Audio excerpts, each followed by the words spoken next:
Hello, everyone. Welcome to another episode of Moneyball. I am D Money. Today, I have with me a very, very special guest. I have a very long-time pro volleyball player, Mr. Jeff Ptak. He's got a very illustrious career, most of it which was overseas.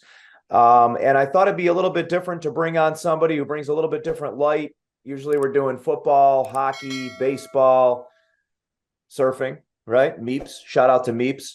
But today we're going to talk to Jeff, and just like we always do, we're just going to chop it up. Really, no pre-rehearsed stuff, no pre-rehearsed questions, and just kind of get to know this guy a little bit. So, I want to start by saying, "What's up, man? It's been a long time. I have known Jeff for many years, but haven't spoken to him in probably 30." What is up, Moneyball family? I am at the Grange in Hamburg, New York, 22 Main Street. Very, very cool community kitchen. You guys have never been here, you got to get out and check this place out. Very, very nice, right in the heart of the village. Very cool and different ambiance. And I'm excited to say that we have the new sponsor in the Grange. So, just giving you an inside here as far as what we're doing. Couple kissing. And that's it. 22 Main. Check it out. Frontier grads, baby.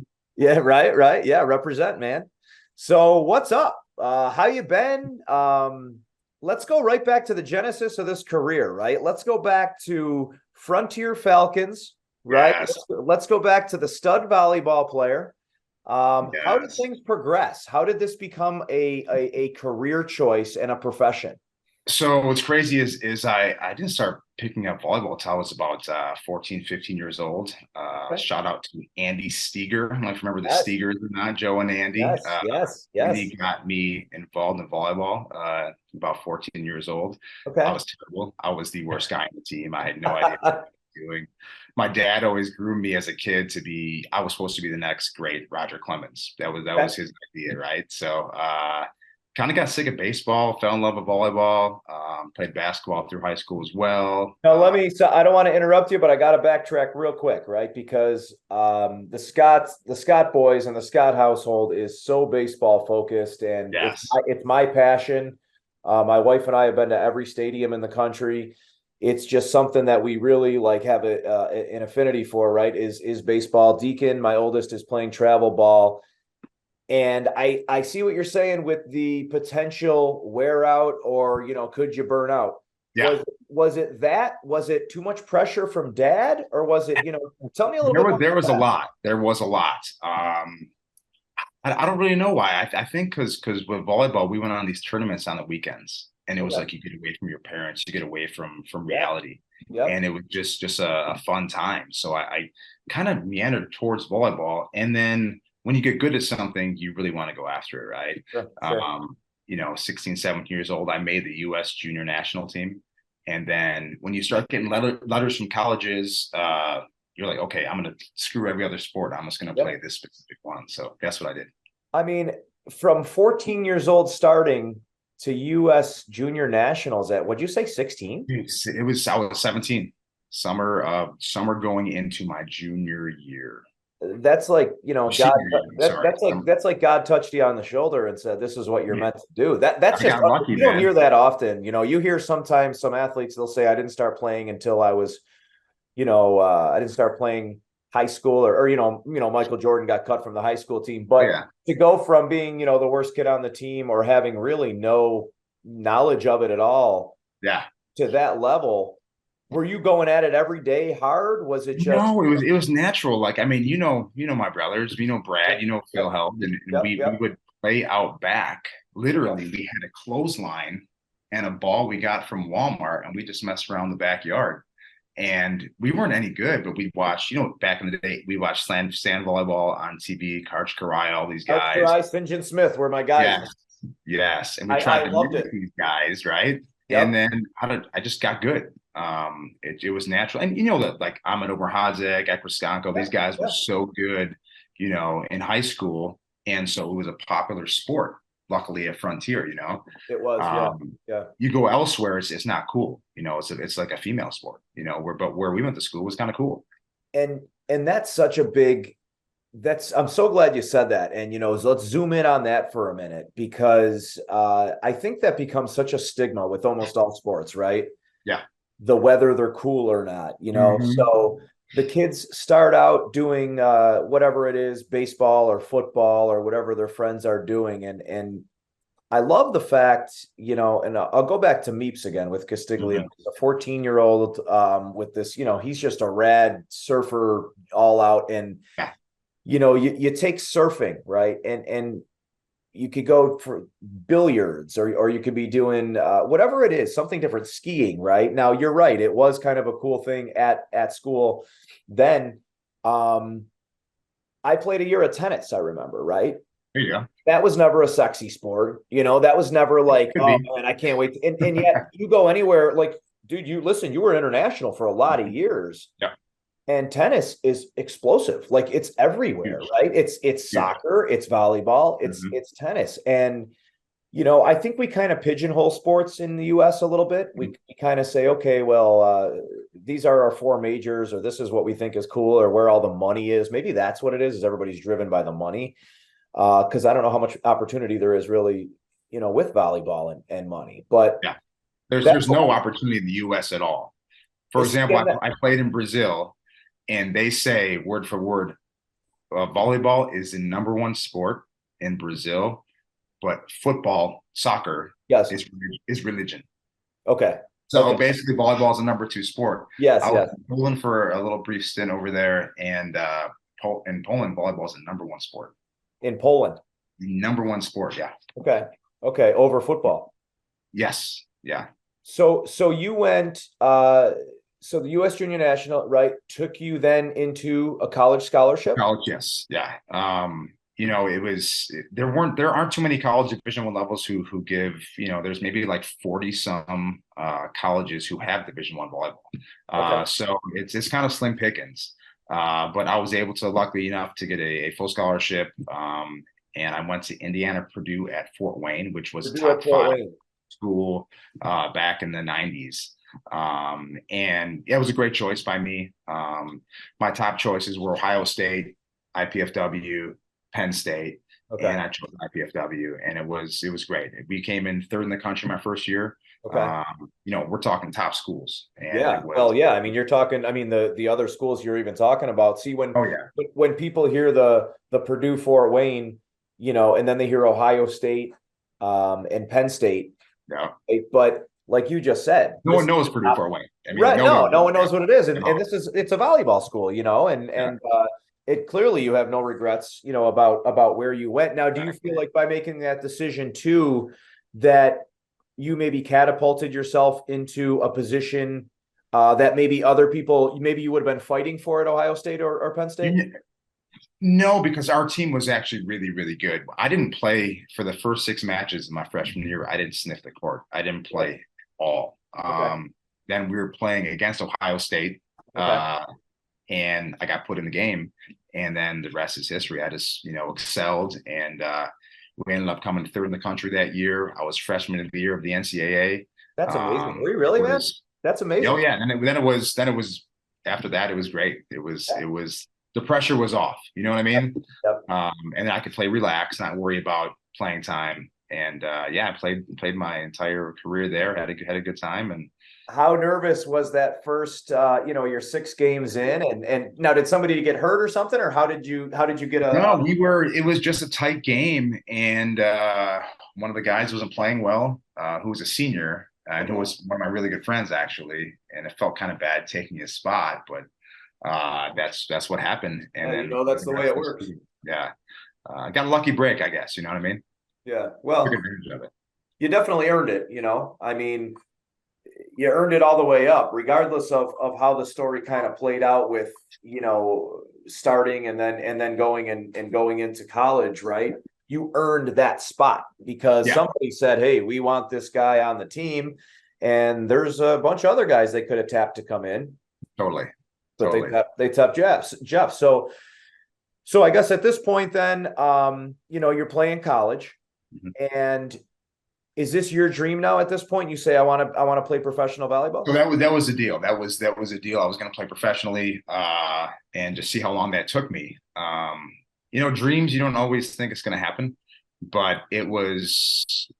I could see that it could have been a reality. So my junior year in college, I was chosen to be on the U.S. national team. Okay. I played World League in the summer with the U.S. national team. Awesome. And that's when I started taking it really seriously, because I was a scrawny kid who can jump really high and hit the ball hard, but I didn't have that physicality. Did you still have that lettuce at the time? Did you have that big mop, or did you have the trim? I had like I was all dyed yellow or blah, Remember purple. you had some shredded lettuce for a while. I had a lot going on. Yeah, I did. Yeah, I had to stand out a little bit, dude. But no, I took physicality a lot. I started training really hard, and that's when then I became really good. So that was a difference maker, was being with the U.S. national team, playing with these adults, and I was only 20 years old, and saying, okay, I need to make this step. I have to train really hard in the gym to get to where I want to be. And then it happened. It came reality. Now, how many of those guys, I mean, is there someone specific that was a huge influence or mentor to you when you were coming up on that team? I mean, like you said, there was the Karch Karais, the St. John Smiths. Those are the guys. I remember I would go down to Clearwater every year. My cousin was a volleyball guy, right? And I would go watch. I would go watch because they had the pro tournaments there. I even got into it for a short stint, right? I was never too good at volleyball. Could play a lot of sports, but not that. I would try, but that was one of those things I just thought was really cool. Like I said, it had that vibe to it. Was like, it had the Oakleys on, and it was cool. It was like a sexy sport, Totally, yeah. And it was just something that was, exactly. So I had a guy who his name was Hector Soto, Puerto Rican guy on my team, who was kind of like the guy I looked up to. Okay. He was like probably top 2 players in the country at the time. He was at the time. He was. The dude could jump like, in my prime, I touched 12'2". He touched 12'6". So that is 2 feet 6 inches higher than the basketball rim. That's amazing. He was ridiculous, and just such a great athlete and such a great guy. And so he kind of took me under his wing. And I always wanted to be him. And he played for many years overseas, so I just kind of like followed in line, and we kind of did the same thing. But he was like literally like one of the best players in the world. Probably 2006, 7, 8. He was one of the best players in the world. I mean, hey, what a mentor, right? Yeah, totally. What a guy to have. Now, you said there's not much opportunity in the States. Do you mean as in there's none, or there's not much? There is. Okay, so you have the beach tour, the AVP, which there's no guaranteed contracts. You play, you have to qualify for tournaments. And then you make money off of sponsors. Most of these guys, back when I was starting, these guys, you could be top 15 on the tour and you're still working a job at a restaurant. See, that's so bad, man. It's terrible how it is. And there's no indoor professional volleyball in the USA. There's none. And they're trying some grassroots stuff right now, but it's just it's not a popular sport. When we have hockey, basketball, baseball, football, you have these top sports. That volleyball, it's not even on TV anymore. We're watching cornhole on ESPN and spelling bee on ESPN. It's Thank you. And it's not ridiculous. We're watching spelling bees on ESPN too. Yeah, right. Did you ever carry a bitterness with that? I mean, was that something? I did, because when you have to go overseas to make a living, it's and you're by yourself most of the time. It's lonely. It's not convenient. The culture is so different. After a while, I got used to it, and actually I enjoyed absorbing other cultures. But at first, my first 2-3 years, I hated life, man. I hated it. But I was making a paycheck, and that's my only option. See, and a lot of people, I bet they think you're a young man and it's glamorous, right? Because you're out on your own and you get to see all these different countries. But like you just said, and you hit on, and that's really a big thing you touched on. The loneliness, man, no matter how good you are at something, I mean, there's athletes even now who are in the 4 major sports that suffer from that, whether that be, isolation, depression, whatever it is. And then, to go over and have to deal with that, like you said, pretty much on your own. Now, language barrier. You can't even speak to people. You can't because even there's no speak to language me. barrier. Yeah, well, yeah, right. So in your Yeah, case, you can't even go and have a conversation. So it's it's a difficult. lot of calls home, right? It's a lot Oh of, yeah, you know, relying on friends and networks and, totally. so where did you start? Where did you start Uh, your my first season was in Puerto Rico. And then I played there. They had like summer seasons in Puerto Rico. So it like kind of you go overseas and come back to Puerto Rico, go overseas for 8 months and Puerto Rico 4 months. Okay. Okay. So Puerto Rico was my first season. And then a coach from Argentina who was coaching in Puerto Rico coached against me there and approached me after a game and said, Jeff, I want you to come play for my team in Italy because he was going to Italy. Wow. And Italy's at the time was one of the best leagues in the world. So I was like honored to have that chance. Yeah. Yeah. So I won. I played there my first season. It's good and bad. How My does son that, not was sorry to born. interrupt you, but how does that work with Puerto Rico? Were you under contract?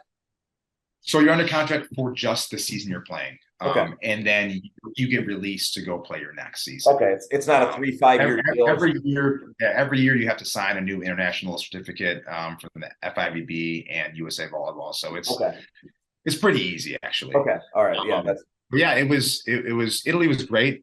Difficult though because my son was born. I was there for like a month, and my son was born here in the States, so I traveled home, and I did not want to go back because I just want to stay with my boy. Yeah. And so that year was really difficult. If it was later on in my career, I would have loved it, but that was a really just tough year. Played well. How old are you at this point? I was 24. You were 24. Okay. So it was difficult, man. And that was before. I mean, there was no FaceTime. There was Skype was just beginning. Yeah. Yeah. And where I lived in Italy was southern Italy. There was no Wi-Fi, no internet. There was an internet cafe, but there was one computer. It was a shit show, dude. So isn't that crazy to think about, man? I mean, just where we are now and technology we're talking and this is how I interview most people, and it's so easy. You click a button, click on the link. I remember Prodigy, man, trying to get up on that thing, and it would go. Oh yeah, and then it would be a little piece of the screen at a time would come down. Remember? And then finally you'd get there after 3-4 minutes, and whatever that still was, like that Pamela Anderson picture in her bikini or whatever, right? Right. And you were like, yeah, score, dude. That's awesome. But it's such a cool thing, though, I guess, being able to say, okay, I played in Puerto Rico for a year, went to Italy for a year, went here for a year, right? Yeah. And did that get like, I mean, I know you had said the loneliness, but once you start getting accustomed to it, because once you mature, once you mature and you obviously you're like, wow, look at all these different cultures. Look how blessed I am to go see all these different cultures. Those are every country you've named so far, I've never been to. Yeah. So, and you speak to just a regular friend or, a common person you meet during the day, and people have never been to Europe at all. They haven't been overseas. Right. I mean, I played in Italy. I played in Cyprus. I played in Brazil. I played in Russia. I played in Poland for a little bit. I was in the Middle East, which was a fantastic experience. I was in Bahrain. Where were you there? Where? So I was in United Arab Emirates, so Abu Dhabi and Dubai. Yeah. And I was in Bahrain, and I was over there for about 5 years. Were you really? It was great. So you know how like a lot of when you get older in your career, people always go to the Middle East to play sports because you make just the same amount of money, but it's so much easier. It's easy, man. Like life is cake. You practice once a day. During the day you just kind of chill, going to the gym or whatever. It's so easy over there, and the money's great. So the money's probably the best you made, right? I would say there in Russia, yeah. I mean, it's I have a friend of mine, actually his name is Ian Riddick. If you remember Rob Riddick. Yeah. Son. And no shit. Okay. Yeah, he's actually over, he's in Dubai. He runs, I want to say he runs for Puma. And basically, he was here for a while. He was living in Vegas. He was doing Dre's, right? Nightclub stuff. Just kind of seemed like he was just living the life. Yeah. And then for whatever reason decided to go over to Dubai. And the next thing I know, he was running professionally for Puma. Him and like this swarm of like 5 or 6 women, right? And it was like Run Dubai. Yes. And they were just running by those buildings that you see, and it was just unbelievable, man. And those Saudi princes and all that stuff that goes on Oh, over shit. there. People, if they're not over there, they don't understand it. And listen, I've never been there, but like No, not it's it's great because you hear so many stories from. I remember right before I was going to the Middle East for the first time, everybody was telling me, and I live in Fort Wayne, Indiana, so it's a little bit conservative, Midwesterly, right? It's yeah, getting yeah, better, but it was at that time it was pretty bad. And people at my gym were like, "Are you really going to the Middle East? Like, you're going to be on CNN, get your head chopped off?" I'm like, "Bro, come it's on, dude. yeah, It's nothing like." And dude, it couldn't be further from that, man. It right. was more Western, more modern, more friendly. I mean, these people didn't care if I wasn't Muslim. They didn't give a shit, man. They liked me because I was a nice dude and so friendly, man. Never once were they like trying to push their religion on me. Right. It was Right. amazing. It was such a great time. And it is, I mean, that's an interesting point too, because that's there, but travel 100 miles to the east or the west in the Middle East, Yes. and you're talking Yeah, a yeah, whole yeah. other, You're gonna go you head to Iran. Yeah, yeah. right, you take So a wrong somebody turn, when and end up in yeah, Syria, you got some yeah, problems, oh yeah. Sure, So yeah. So when I was in Bahrain, there's it's an island in the Arabian Gulf, and then it has a causeway, like a mile and a half long causeway over the sea yeah, that takes you to Saudi Arabia. okay, And all the Saudis would come to Bahrain on the weekends because okay. Bahrain is the party place. Yeah, yeah, That's the yeah. most place there is. These guys, I mean, they don't even have movie theaters in Saudi. So they come to Bahrain and just party. And their theory was that Bahrain has the cloud over it where Allah can't see what you do. I see. All right, now that makes a It little was a more great sense. place, man. It was if like circumstances were different, I would probably live over there. Yeah. I enjoyed it that much. I've never It heard was anything negative about it. Everybody kind of yeah, shares the same sentiment about just, if you get a yeah. chance to go over type thing. Mhm. There's just so much money there and Oh, stuff it's that, ridiculous. that I can't even fathom, right? It's so Fort Wayne, when you went to college, you stayed there and that became home? Yeah, so my wife is from Fort Wayne. She actually played for the women's team on the volleyball team Okay, there. cool, So cool. we met. We were just friends for shoot all of college, just partied together. And Yeah, then after I graduated, we got together and kind of formed our thing, man. It was yeah, she's great. So her family's from there. So Fort Wayne has become home. And a nice. lot of my buddies who because for you usually play a sport team in college, most of the guys on the team come from different cities or states or even countries, right, to play for the teams. And so all these guys from all over the place, we formed like a family. Yep. And I would say probably 70% of the guys that were on my team are still in Fort Wayne, living Okay. there, married women from Fort Wayne. Yeah, yeah. That's We really all hang cool. out That's really together. cool. That Yeah, becomes like one of those things where, you're spending Thanksgiving with your volleyball family, right? 100%, 100%. Yeah, Yeah, yeah, yeah. it's great. Now, that's another thing that I find interesting with it. When you said that they're recruiting and Hmm. there's this cat from Buffalo, New York, Hmm. but being as popular as it is overseas, I know like even schools like ECC and Hmm. some local programs here will bring in, uh, you know, Africans Oh or yeah, totally. whatever it is for sports. Was there a ton of, over Tons, people coming in, yeah, getting recruited to play tons. volleyball? There's tons. I mean, because these guys they see it, they want a college degree. Yeah, Okay. And yeah, if they stay in Europe or Greece or other country, you're just going to play in the pro league your whole life and and not get not to get college. that Yeah, degree. And right. people see it, as an advantage for them because they could probably get almost everything paid for with scholarships. Come here, live the American life, which everyone Yeah. wants to, Yep, yep, yep. and then either go back home or stay in the U.S., get a green card, maybe get married. It's kind of their way out of their countries. Not many countries in Europe or in the world have good economies right now Right, or in the right, past 20 right, years right. that even come close to ours. So Oh, that's a good it's kind point. of their way out, which is huge. I mean, sports is a lot of people's way to a future. Did it give you a newfound, I mean, you hear the people and this kind of thing really bothers me, and I won't make this political at all, but the people, of course, that complain about how bad this country is as to what's going on, and they threaten to leave and go to Canada. And Yeah, I say, hey, good riddance, man, take off, right? peace, People bro. just, they don't understand how good they have it.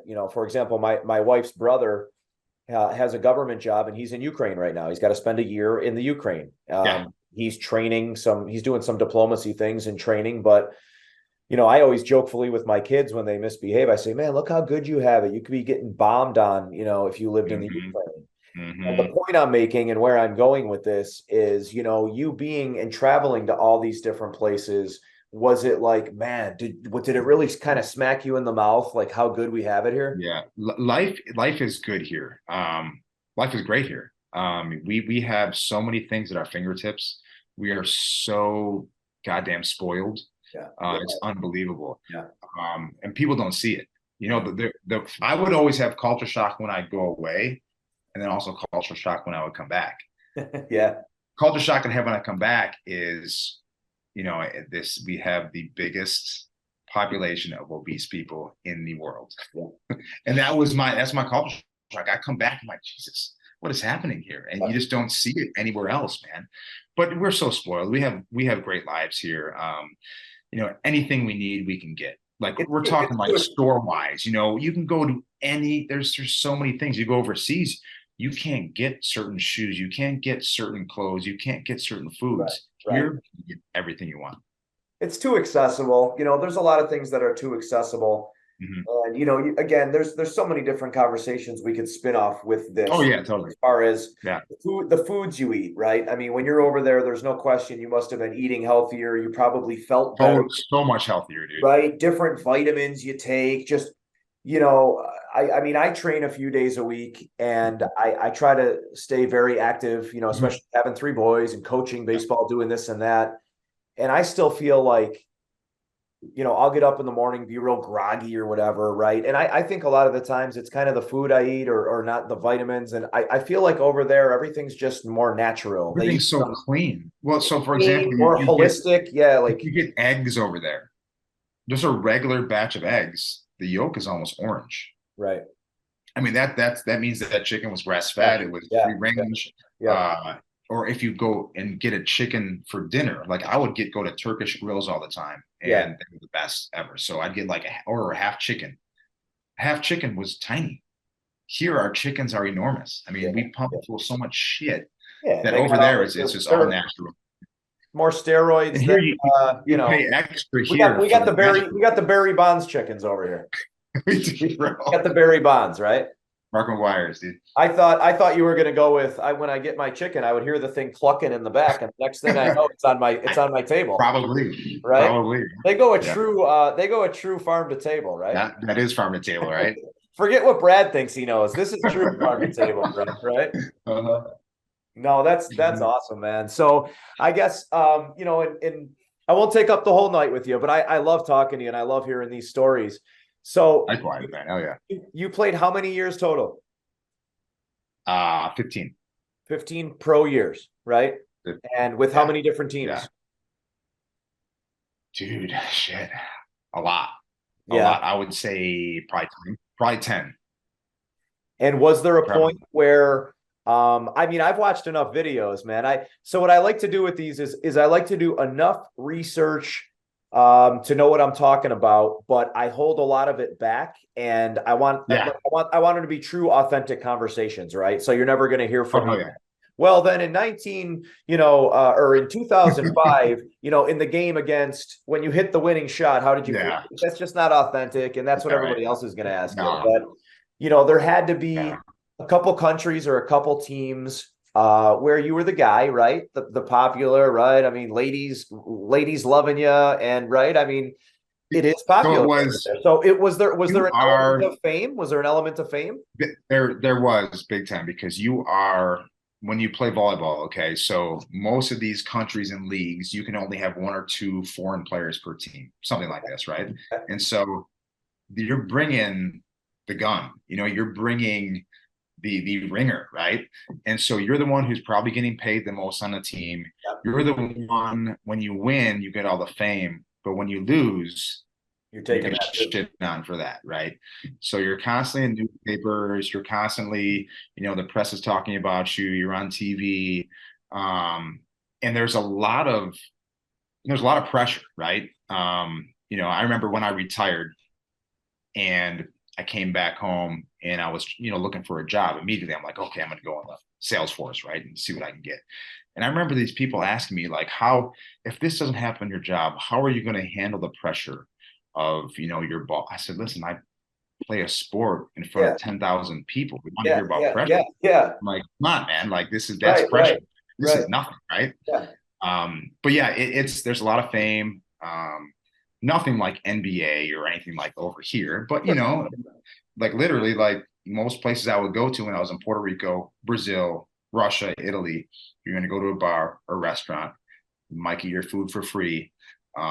People buy you drinks. Yeah. People coming up, are they asking for autographs? And There's autographs, and then when phones came, it was like selfies. And yeah. I had my Yeah. son over in the Middle East with me for about a month, just me and him. The one year, it was like Wow. my second last season playing. It was awesome. Yeah. We're in the mall, and people like they call me Abu Kaden. It means father of Kaden, my son Kaden. So they knew his name. Okay.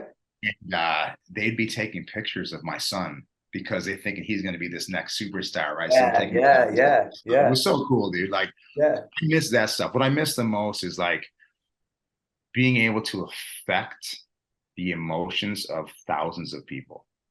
I That's mean, the camaraderie is great, the competition is great, the practicing is great, the trying to get better is great. But dude, there's nothing better than playing in front of thousands of people and being like, you are happy right now because of what I just did. You have so much control. And that's when you retire, it's such a depression because you can never create that feeling. No matter what you do, you can't do it. totally. Unless you're a rock star. You know what I mean? Unless I start playing guitar and I become a rock. But you still lose your luster there, Yeah, right. It's interesting the path you chose. Because like you said, you were kind of looking into some sales jobs and things like that. And I always say there's certain people that are unemployable. It gets to a point, right? Like, my wife owns her own business. She's got a real estate company. She's unemployable, right? Like once you get to that level, it's hard to go and a 9 to 5 or a sales job. And for you, you're a very humble dude. You're very down to earth. You're a cool guy to talk to. You can tell nothing's really gone to your head, and you have had crazy, crazy success, man. You have. And I could still though see, hey, I'm going to this 9 to 5, and they ask you that question about the pressure, and you're just like what am I doing? Like exactly. It sounds to me like you kind of reviewed that stuff and you were like, okay, what can I do for myself? What can I go into? And is that kind of how you chose what you did? Yeah, totally. Because I always wanted to do hair. I've been passionate about hair for some strange reason since I was like 12 years old. I just kind of understood how to cut hair. Mm-hmm. And I kind of knew that eventually I was going to end up being a hairstylist and eventually owning my own salon. And so after a few interviews, when these people were just saw nothing productive in me. I was like, okay, I'm going to go to hair school. So I went to hair school, worked at a salon for a couple of years, and then opened my own place. Now I own 2 salons, and I love it because I create something constantly all day long. And what's cool, this isn't a barbershop. This is a salon, right? Salon, yeah. And that's such a, most it's become such a crazy fad, right? Like it's become the cool, like, I mean, barbershops, I don't know what, 10 years ago, they just started popping up everywhere, right? And it was like, man, and they all looked the same. They had the beards with the hard part, right? Oh, yeah, hard part, right? And it was like everybody looked the same. They acted the same. They all, drank the bourbon on the rocks. Totally, like, dude, let me guess, you're a barber, right? Yeah, right. And so I think it's really cool, man, and really defiant, that it's salon for you. Yeah, it's awesome. Yeah, my mom owned a salon in Hamburg. Nice. With my real dad. They owned a place. They owned a place called New Concepts in the village of Hamburg. No way. Okay. That's great. It was right in the village where over by the palace over in that area. Okay, yeah. And my sister does hair. And my mom obviously did it her whole life. She was at Piccolo's. She then taught at Piccolo's. Oh yeah. My real dad passed when I was younger, but that's what he did, right? I mean, so this is all the lineage is in me. So it's funny too because it was all salon stuff. It wasn't barber, Yeah, it's cool because we do a mixture of both. Everybody there is doing men's. Yeah, sure. Like you're gonna come in and do a men's haircut too. but you like creating and seeing, like, you have no problem at all start to finish and seeing what you can create, and you can do that a lot more at a salon than you can a barbershop. Yeah, I feel there's more freedom, and there's a mix of people. Like, if honestly, like I'd rather work with both men and women. Usually, if you're in a barbershop, it's a bunch of dudes, just talking football and whatever. You know what I mean? So it's cool to have a whole cohesive unit of men, women hair doing hair. I do actually. I pretty much do mostly men's hair, but I do probably about 12 or 13 female clients. Yeah. I just enjoy cutting. I hate blow drying. I hate color. But it's So fun. you do the cutting and you hand it off to an apprentice, right? Yes. Hopefully in the future that's what's going to happen, man. Listen, you own the joint. You can do it's what's really cool though about your whole story, Jeff, is you've kind of manifested everything for yourself, man. Like, at 14, when you decided this is well, not 14, maybe 16, when you decided this is what I want to do, you made it happen, brother. And then when you went overseas and you decided where you wanted to play, you made it happen, brother. And then when you retired, and you said this is what I want to do, you made it happen. So that's an amazing thing. And I think, like, it's encouraging and it's inspiring. And for me, I always have my kids always watch these. If they're not here with me kind of checking them out, they always watch them. And everybody's got a little piece that they give me or the kids, right? And this is inspiring, as in, like, the true manifestation of do what you want to do. This is the first story of all these athletes I've spoken to. I'm being honest, this is the first real story I've heard of that. A lot of them you hear, like, I came from nothing, right? I came from the ghetto, and I came from nothing, and I only had sports. Or with a lot of the hockey guys, it's, well, everybody played hockey. There was a rink in the backyard, and it was like, if you were good, you're going to play, and if you weren't, then you won't. But that's really cool. I just wanted to give you kudos on that. Thank you, man. And big ups on that. That's definitely cool. Usually most people, like, stay in there, like, okay, if I let's say I play football, for example, I'm going to be a coach, or I'm going to train kids. Right. Yeah. People say, "Oh, Jeff, you should coach, you should train kids." I'm like, nah, dude, I'm just not into it, man. Like, it's because you could absolutely do that if you wanted to. Yeah. I was over the sport. I was tired. I wanted to do something. Of course, when you retire too, you get the press around the sport because you can't play any longer. Well, that's interesting. Anything to do with it, I was out. So I'm really happy now. I'm very happy. So it's good. Is there any last question I'm going to ask you before I bring over my main man, Jackson Scott, Jay Money? He's looking at me. He's getting excited. And he's ready. A lot of the other sports, obviously, they have, they have the leagues. What's the word? The unions, right? Unions and things like that, right? Players unions.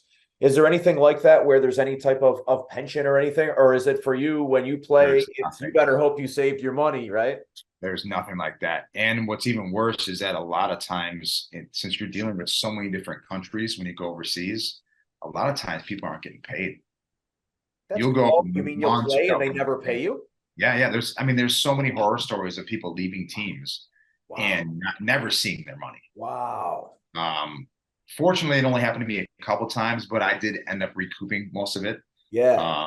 I'd had an agent for several years. I was going to say, agent or international lawyers get involved or something. You could, but it's such a pain in the ass, and a lot of times these teams will go bankrupt. And it's a sad thing, but there's no union for volleyball at all, so it's not here. I always think about that, even with like USFL or XFL or anything that tries to rival the majors, right? And it's like, you sign this contract and you got to hope that the league has the money to pay you, because you can't get blood from a teacup, right? It's the oldest saying in the world. So if they can't pay you, they can't pay you. There's nothing they can do about it. But man, this was great. I really, really appreciate you taking the time. And I likewise, man. Thank you. Come on over here. Honor, man. Thanks. I'm going to introduce you to the man over here, man. I'll tell you what. Oh, shoot. Look at this guy. He got all ready. He found this shirt, right? And he was like, Dad, can I wear this Baltimore Orioles floral Hawaiian here? Of course he can. That's great. Lions not cheap is the Scott. That's the motto at our house. Right? Love it. That's what we live by. Lions not cheap. I need to get one of those hats right there. Well, you're going to have a couple things coming because, there's some treats. I'm not going to ruin it right now, but you got a couple surprises. When you come on Moneyball, you get a couple surprises. Leader shirt with the future leader. Yeah. with the future crossed off. I So like that, man. Yep, futures crossed right off. Yeah. So I got one more little guy. He's 3. I still got a little. How many kids you have? You just have the I've one? won. My boy's 19. Yeah, he's 19 years 19. old. Yeah, crazy, man. All right, so Yeah. listen, this is going to be the rapid fire. I'm going to give a shout out right now. Rapid fire is brought to you by Elmo's Restaurant, and that's how we're going to start this up. So I want to dive right in here right now with Jackson. He's got a couple questions for Jeff Ptak. So shoot. Let's do this, buddy.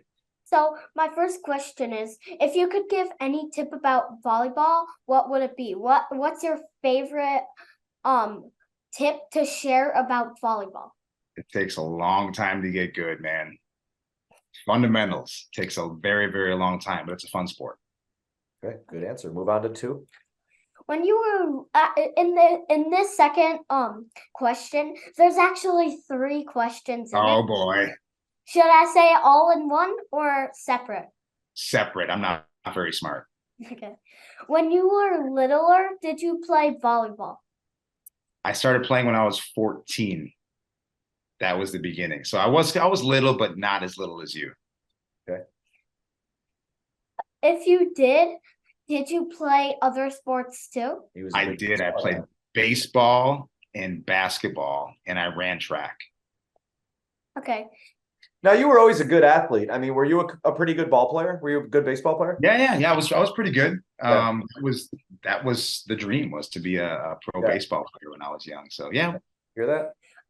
Oh yeah. Go ahead. And was volleyball your favorite?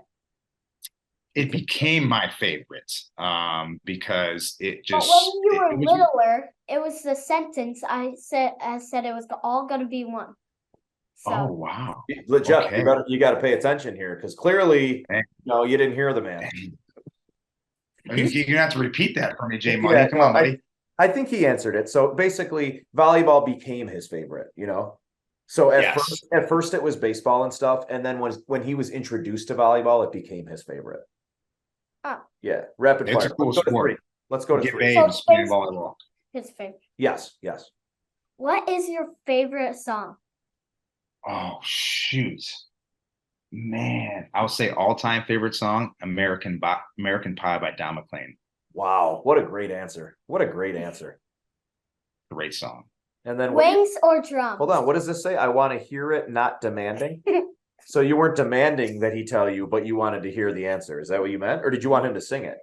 No, I wanted to hear the song. Bye bye, Miss America. Go my Chevy to the levee. See, we know this stuff. There it is, baby. All right, now give them. Everybody gets, of course, and Wings sponsored or by drums? Elmo's. Buffalo Guy. Wings or the drums? Yes. Wings. I had wings last night too, but I prefer the wing over the drums, but I do not discriminate. I'll tell you what, man. Wings was not. So I've been keeping track since the inception of this whole thing, and drums. I'm a drum guy. I think they're easier to eat, and I just like them. True. And yeah, I like kind of the way you can eat them. And it was an overwhelming drums. You might be the 7th or 8th in a row that has told me wings. The drum, or that's a wing, huh? The wing, man. Yeah, the wing is something about taking it and peeling it apart. It's a process. I like the wing. A lot of people are telling me they'll take it and they just do that, where the whole. No, that's not my jam, dude. That's I don't feel like that's wing etiquette right there, So a lot of veiny stuff going on in there. Yeah, right. I'm not looking to eat any bones. You've gotten them with the hair on them. The hair is sticking out. Oh, of course, yeah. That's something special. That's a little extra right there. You know what we never really talked about, real quick, man, and we'll wrap it up. The food. Well, we did when we talked about the health, but were you ever just dying for a buffalo chicken wing or a cheeseburger or Dude, the thing is, my favorite food in the world is a chicken finger sub. Yes, me too. And we used to ever in Buffalo. I grew up in Hamburg, right? Loxley Park is where I grew up. So there used to be a place called Surfside Pizza. Okay. Right across from the Hamburg Beach. Ron's Corner Store was right there. Yeah, I remember. The best chicken finger sub ever. And I would say chicken finger sub is something I would dream about when I'd be overseas. It's having a chicken finger sub. So our first stop, no joke, when we come home to visit, we leave Fort Wayne and drive directly to Edie's Pizza and get chicken finger sub. Edie's has fast become one of my favorites. It's right down the road. I'm right over by the fairgrounds. So Brian Whitmire and I, and you know who's right perfect, next man. door to me? You know who's right next door to me? Coach Fasciano. Who's that? Joe Oh, Fasciano, way. gym Dude. teacher, Coach That's Fash. what's up. I will, bro. Yeah, he's That's great. He used to be our trainer over there yep. back in the day. Great dude, House man. is down, man. Yeah, it's really cool. Next time you're around, next time Tell you're him I said what's up. well, we should link up too. Next time you're around, we'll get with Brad, get with Phil, Definitely. and we'll go and we'll try out this this theory with Elmo's, because I'm telling you right now, have you ever had Elmo's wings? Never. They're unbelievable. Okay. I took Stevie Johnson and a few guys there on Thursday. They had never had them. I ordered for them, right? They're probably not used to that. And the wings came in and they were like, these are the best wings we've ever had in our life. Nice. Let's make that happen. We got to bring Jay Money too. Jay Money, you in? Love it, man. Listen, thank you so much for taking the time, Jeff. It was great catching up. Man, thank you. Very cool. Like I said, very down to earth guy. And we'll talk real soon, man. Keep in touch. Yeah, definitely. Keep in touch. To you, man. Take care, brother. See you, Jay Money. Have fun. Take care.